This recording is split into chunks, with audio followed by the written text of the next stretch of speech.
24 breaking. നിയമസഭാ തെരഞ്ഞെടുപ്പിന് മുന്നോടിയായി അടിമുടി ശൈലി മാറ്റത്തിന് ഒരുങ്ങുകയാണ് മുഖ്യമന്ത്രി പിണറായി വിജയൻ. പ്രവർത്തന ശൈലിയിലും പൊതുപ്രതികരണങ്ങളിലും ഇനി സമീപനങ്ങളിൽ മാറ്റമുണ്ടാകും. മാധ്യമ ഇടപെടൽ സജീവമാക്കാനാണ് തീരുമാനം. വികസന നേട്ടത്തിനൊപ്പം മന്ത്രിമാർ രാഷ്ട്രീയവും പറയണം എന്നാണ് നിർദ്ദേശം. സംസ്ഥാനത്ത് ഭരണവിരുദ്ധ വികാരമില്ലെന്നും വികസനം ജനങ്ങളിൽ എത്തിക്കാൻ ശ്രദ്ധ വേണമെന്നും മന്ത്രി പി എ മുഹമ്മദ് റിയാസ് കോഴിക്കോട്ട് പ്രതികരിച്ചു. 110 സീറ്റ്, മിഷൻ 110, അതാണ് സ്പെഷ്യൽ ക്യാബിനറ്റിൽ ഞങ്ങൾ ഓരോ മന്ത്രിമാർക്കും മുഖ്യമന്ത്രിയുമായി നടത്തിയ ചർച്ചയിൽ നിന്നും ബോധ്യപ്പെട്ട് തീരുമാനമായ കാര്യമായി. മന്ത്രിമാർ 5 വർഷം മന്ത്രിയായതിൻ്റെ ഭാഗമായി നാടിനു വേണ്ടി സ്വന്തം വകുപ്പിൽ എന്ത് ചെയ്തു എന്നുള്ളത് വളരെ പ്രാധാന്യത്തോടു കൂടി ജനങ്ങളെ അറിയിക്കണം. വികസനവുമായി ബന്ധപ്പെട്ട രാഷ്ട്രീയവും മന്ത്രിമാർ പറയണം. ഭരണവിരുദ്ധ വികാരമില്ല എന്നുള്ളതൊരു യാഥാർത്ഥ്യമാണ്. വികസനം പൊതുവെ ജനങ്ങൾ അംഗീകരിക്കുന്നു, ക്ഷേമ പ്രവർത്തനം ജനങ്ങൾ അംഗീകരിക്കുന്നു.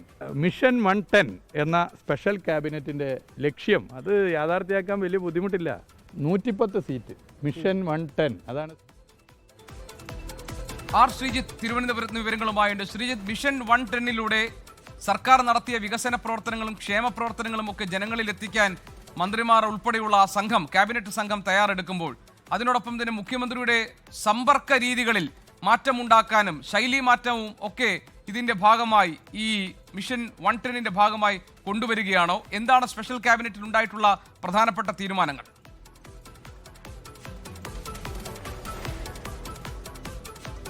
സ്പെഷ്യൽ ക്യാബിനറ്റ് എന്ന് പറഞ്ഞാൽ മന്ത്രിമാരുടെ യോഗം ഇന്നലെ മുഖ്യമന്ത്രിയുടെ കോൺഫറൻസ് ഹാൾ വിളിച്ചതാണ്. ആ യോഗത്തിലാണ് മണ്ഡലാടിസ്ഥാനത്തിലും ജില്ലാടിസ്ഥാനത്തിലുമുള്ള വരുന്ന 50 ദിവസം ചെയ്യേണ്ട കാര്യങ്ങൾ സംബന്ധിച്ച ഒരു വിശദമായ പദ്ധതി മുഖ്യമന്ത്രി അവതരിപ്പിച്ചത്. ഇതോടൊപ്പം തന്നെ സർക്കാരിൻ്റെയും മുന്നണിയുടെയും പ്രചരണ തന്ത്രങ്ങൾ എന്തായിരിക്കണമെന്ന് സംബന്ധിച്ച ഗൗരവതരമായ ആലോചന നടന്നു. ഈ ആലോചനയിലാണ് മുഖ്യമന്ത്രി കൂടി ശൈലി മാറും എന്ന തരത്തിലുള്ള ചില സൂചനകൾ മന്ത്രിമാർക്ക് ലഭിച്ചത്. മുഖ്യമന്ത്രി നിയമസഭാ തെരഞ്ഞെടുപ്പ് മുന്നിൽ കണ്ട് തൻ്റെ പ്രവർത്തന രീതിയിലും സമീപന രീതികളിലും പാടെ മാറ്റം വരുത്തുന്നു എന്നാണ് നമുക്ക് നേതൃത്വത്തിൽ നിന്ന് ലഭിക്കുന്ന വിവരം. ഇപ്പോൾ തന്നെ അതിൻ്റെ മാറ്റങ്ങൾ കണ്ടു തുടങ്ങിയെന്നാണ് നേതാക്കളും മറ്റും ചൂണ്ടിക്കാണിക്കുന്നത്. മുഖ്യമന്ത്രി പ്രതിവാര വാർത്താ സമ്മേളനങ്ങൾ വിളിക്കുന്നു, മാധ്യമ ഇടപെടൽ നടത്തുന്നു, ഒപ്പം തന്നെ ഈ സാമൂഹ്യ രാഷ്ട്രീയ വിഷയങ്ങൾ വളരെ വേഗത്തിലുള്ള പ്രതികരണം നടത്തുന്നു. ഇതൊക്കെ മുഖ്യമന്ത്രി തൻ്റെ പ്രവർത്തന ശൈലിയിൽ കഴിഞ്ഞ കുറേ കാലങ്ങളിലായി ഉണ്ടാവാതിരുന്ന ചില കാര്യങ്ങൾ മാറ്റം വരുത്തുന്നതിൻ്റെ സൂചനയായിട്ടാണ് കാണുന്നത്. തദ്ദേശ തെരഞ്ഞെടുപ്പിൽ ഭരണവിരുദ്ധ വികാരം കാര്യമായ തോതിൽ പ്രതിഫലിച്ചില്ലെങ്കിലും മുഖ്യമന്ത്രിക്കെതിരായ ഒരു വികാരം പ്രവർത്തിച്ചോ എന്ന സംശയം പല കോണുകളിലുമുണ്ട്. CPIയുടെ നേതൃയോഗങ്ങളിലും മറ്റും അത് ഒളിഞ്ഞും തെളിഞ്ഞും വന്നിരിക്കുന്നു. അതുകൊണ്ട് തന്നെ മുഖ്യമന്ത്രിയുടെ ശൈലിയിലും മാറ്റം വരുത്തണം എന്നൊരു കാര്യം ചൂണ്ടിക്കാണിക്കപ്പെടുന്നുണ്ട്. അതിൻ്റെ അടിസ്ഥാനത്തിലാണ് മുഖ്യമന്ത്രി തൻ്റെ പ്രവർത്തന ശൈലിയിൽ മാറ്റം വരുത്തി തുടങ്ങിയത് എന്നാണ് മനസ്സിലാകുന്നത്. എന്തായാലും ഈ കാര്യങ്ങളെല്ലാം തന്നെ പൊതുവായ ഒരു ചർച്ചയ്ക്ക് വിധേയമാവുകയാണ്. നാളെ LDF യോഗവുമുണ്ട്. തദ്ദേശ തെരഞ്ഞെടുപ്പിൻ്റെ ഫലം വിലയിരുത്തുന്നതിന് വേണ്ടിയാണ് LDFിൻ്റെ നേതൃയോഗം നാളെ ചേരുന്നത്. അപ്പോൾ ഈ യോഗങ്ങളിലൊക്കെ തന്നെ ഈ തെരഞ്ഞെടുപ്പിൽ സ്വീകരിക്കാൻ പോകുന്ന തന്ത്രങ്ങളെ സംബന്ധിച്ച ഗൗരവതരമായ ചർച്ചകൾ നടക്കും. ഇപ്പോൾ CPIM തീരുമാനിച്ചിരിക്കുന്ന ഒരു പ്രചരണ തന്ത്രം എന്ന് പറയുന്നത് ഒരു സന്തുലിത പ്രചരണ തന്ത്രമാണ്. വികസനം പറയുക, എന്നാൽ വികസനത്തിനൊപ്പം LDF ഉയർത്തിപ്പിടിക്കുന്ന ബദൽ രാഷ്ട്രീയവും പറയുക. മതനിരപേക്ഷ മൂല്യങ്ങൾ ഉയർത്തിപ്പിടിച്ചുള്ള പ്രചാരണ രീതിയായിരിക്കും ഈ നിയമസഭാ തെരഞ്ഞെടുപ്പിൽ സ്വീകരിക്കാൻ പോകുന്നത്. തദ്ദേശ തെരഞ്ഞെടുപ്പിൽ ഈ തന്ത്രം ആവിഷ്കരിക്കുന്നതിൽ പാളിച്ചയുണ്ടായി.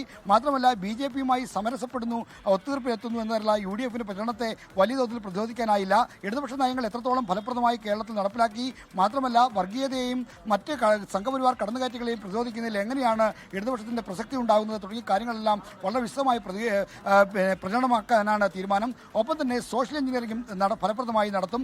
സർക്കാരിൻ്റെ വികസന പദ്ധതികളുടെ ഗുണഭോക്താക്കളായി ധാരാളം ആളുകളുണ്ട്.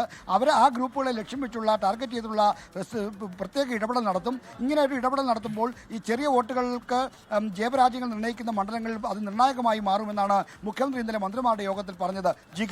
ശ്രീജിത്ത്, ഈ മിഷൻ 110 എന്നാണ് ഈ സ്ട്രാറ്റജിയെ നേരത്തെ മുഹമ്മദ് റിയാസ് വിശേഷിപ്പിച്ചത്. നമുക്കറിയാം, ഈ കഴിഞ്ഞ കാലങ്ങളിൽ രണ്ടാം പിണറായി സർക്കാരിൻ്റെ കാലത്തും അത്ര എളുപ്പത്തിൽ ആക്സസിബിൾ ആയിരുന്നില്ല മുഖ്യമന്ത്രി അദ്ദേഹത്തിൻ്റെ മന്ത്രിമാരും. പ്രത്യേകിച്ച് പല പ്രധാനപ്പെട്ട വിഷയങ്ങളിലും പ്രതികരണങ്ങൾ അല്ലെങ്കിൽ ചോദ്യങ്ങളെ ഒഴിവാക്കുന്ന പ്രതികരണങ്ങൾ നടത്താതെ മാറി നിൽക്കുന്നൊരു സാഹചര്യം നമ്മൾ കണ്ടിട്ടുണ്ട്. ആ ശൈലിയിൽ പൂർണ്ണമായ ഒരു മാറ്റം, കുറെ കൂടി ആക്സസിബിൾ ആകുന്ന, വളരെ പെട്ടെന്ന് നമുക്ക് സമീപിക്കാൻ കഴിയുന്ന തരത്തിലേക്ക് മന്ത്രിമാരുടെയും മുഖ്യമന്ത്രിയുടെയും ഒക്കെ രീതികൾ മാറാൻ പോകുന്നു വരും ദിവസങ്ങളിൽ, തെരഞ്ഞെടുപ്പ് മുന്നിൽ കണ്ട്. അങ്ങനെയല്ലേ?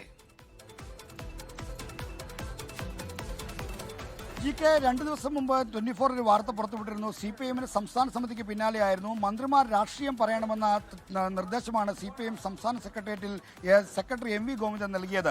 മന്ത്രിമാർ അവരുടെ വകുപ്പുകൾ മാത്രം കേന്ദ്രീകരിക്കുന്നു, ഉദ്യോഗസ്ഥരെ പോലെ പെരുമാറുന്നു തുടങ്ങിയ വിമർശനങ്ങളാണ് CPIMന്റെ സംസ്ഥാന സെക്രട്ടേറിയറ്റിൽ ഉണ്ടായത്. പിന്നീട് നടന്ന മന്ത്രിസഭാ യോഗത്തിലും മുഖ്യമന്ത്രി തന്നെയും മന്ത്രിമാർ രാഷ്ട്രീയ കാര്യങ്ങളിൽ പ്രതികരണം നടത്തണം, സർക്കാരിന് മുന്നണിക്കെതിരായി വരുന്ന രാഷ്ട്രീയ പ്രശ്നങ്ങളിൽ പ്രതിരോധം തീർക്കാൻ ഇടപെടണം എന്ന് ആവശ്യപ്പെട്ടിരുന്നു. അതിന്റെ ഒരു വിപുലമായ ചർച്ചയാണ് ഇന്നലെ നടന്നത്. 3.5 മണിക്കൂർ നീണ്ട ചർച്ചയിൽ മുഖ്യമന്ത്രി ഇത് പങ്കെടുത്തു. സാധാരണ മുഖ്യമന്ത്രി ഇത്തരം സുദീർഘമായ യോഗങ്ങളിൽ പങ്കെടുക്കുക പതിവില്ല, അദ്ദേഹം മുഴുവൻ സമയം ഇരിക്കുക പതിവില്ല. എന്നാൽ ഇത്തവണ അത് മാറ്റിവെച്ച് ഈ 3.5 മണിക്കൂർ യോഗത്തിൽ മുഖ്യമന്ത്രി പൂർണ്ണമായും പങ്കെടുത്തു. മന്ത്രിമാർക്ക് പറയാനുള്ള കാര്യങ്ങൾ കേട്ടു. ആദ്യം മുഖ്യമന്ത്രിയുടെ ഒരു അവതരണമായിരുന്നു. അതിനുശേഷം മന്ത്രിമാർ ഇതുമായി ബന്ധപ്പെട്ട് അവർക്ക് പറയാനുള്ള കാര്യങ്ങൾ പറഞ്ഞു. അതുമായി ബന്ധപ്പെട്ട കൂട്ടിച്ചേർക്കലുകളുണ്ടായി. ഇതെല്ലാം ഉൾപ്പെടുത്തിക്കൊണ്ട് ഒരു സമഗ്രമായ പദ്ധതി ആവിഷ്കരിക്കാൻ, ഒരു പ്ലാൻ ആവിഷ്കരിക്കാൻ മുഖ്യമന്ത്രി തയ്യാറായി. അങ്ങനെ എല്ലാ തരത്തിലും മന്ത്രിമാരെ കേൾക്കാൻ അല്ലെങ്കിൽ മറ്റ് സമീപനങ്ങളിൽ മാറ്റം വരുത്താൻ ഒക്കെ സർക്കാരും മന്ത്രിമാരും മുഖ്യമന്ത്രിയും തയ്യാറാകുന്നതിന് സൂചനയാണ്. കഴിഞ്ഞ കുറേ ദിവസങ്ങളായി കോൺഗ്രസിന്റെ നിയമസഭാ തെരഞ്ഞെടുപ്പ് ഒരുക്കങ്ങളാണ് മാധ്യമങ്ങളിൽ വാർത്തകളായി നിറയുന്നത്. ലക്ഷ്യ 2026 ലീഡർഷിപ്പ് സമിറ്റ് പോലൊരു പരിപാടി CPIM-ഉം LDF സംഘടിപ്പിച്ചില്ലെങ്കിൽ കൂടി ഇതുമായി ബന്ധപ്പെട്ട തയ്യാറെടുപ്പുകൾ LDF-ലും CPIM-ലും ശക്തമാണ് എന്നൊരു സന്ദേശം അണികൾക്ക് കൊടുക്കുക എന്നൊരു ഉദ്ദേശം കൂടി ഈ യോഗങ്ങൾക്കും ഇതുമായി ബന്ധപ്പെട്ട് പുറത്തു വരുന്ന വാർത്തകൾക്കും പിന്നിലുണ്ട് എന്നുകൂടി നമ്മൾ കാണാതെ പോകരുത്. കാരണം ഈ LDF തദ്ദേശ തെരഞ്ഞെടുപ്പിലെ തോൽവിയോടെ ആത്മവീര്യം നഷ്ടപ്പെട്ട LDF പ്രവർത്തകരെ, CPIM പ്രവർത്തകരെ ഉണർത്തിയെടുക്കാൻ, അവരെ ഒന്ന് ആത്മവിശ്വാസം തിരികെ കൊണ്ടുവരാനൊക്കെയുള്ള ഒരു ഇടപെടൽ കൂടിയാണ് ഇത്തരം യോഗങ്ങൾ. മിഷൻ 110 പൂർണ്ണമായും പ്രാവർത്തികമായില്ലെങ്കിൽ കൂടി ഇത്തരമൊരു ലക്ഷ്യം വെച്ചാണ് തങ്ങൾ പ്രവർത്തിക്കുന്നത്. UDF 100 സീറ്റാണെങ്കിൽ 110 സീറ്റ് ലക്ഷ്യമിട്ട് പ്രവർത്തിക്കുന്നു എന്ന തരത്തിൽ സന്ദേശം നൽകുമ്പോൾ അത് LDF പ്രവർത്തകരുടെയും CPIM പ്രവർത്തകരുടെയും ആത്മവിശ്വാസം ഉയർത്താനുള്ള ഒരു ഇടപെടൽ കൂടിയാണ്. GK, ലോകത്തെവിടെയായാലും ഏത് സമയത്തും 24 വാർത്തകളും ഓഗ്മെന്റഡ് റിയാലിറ്റി പാക്കേജുകളും എക്സ്പ്ലെയിനറുകളും വിശദമായി കാണാൻ ഞങ്ങളുടെ യൂട്യൂബ് ചാനൽ നിങ്ങൾക്ക് സബ്സ്ക്രൈബ് ചെയ്യാം.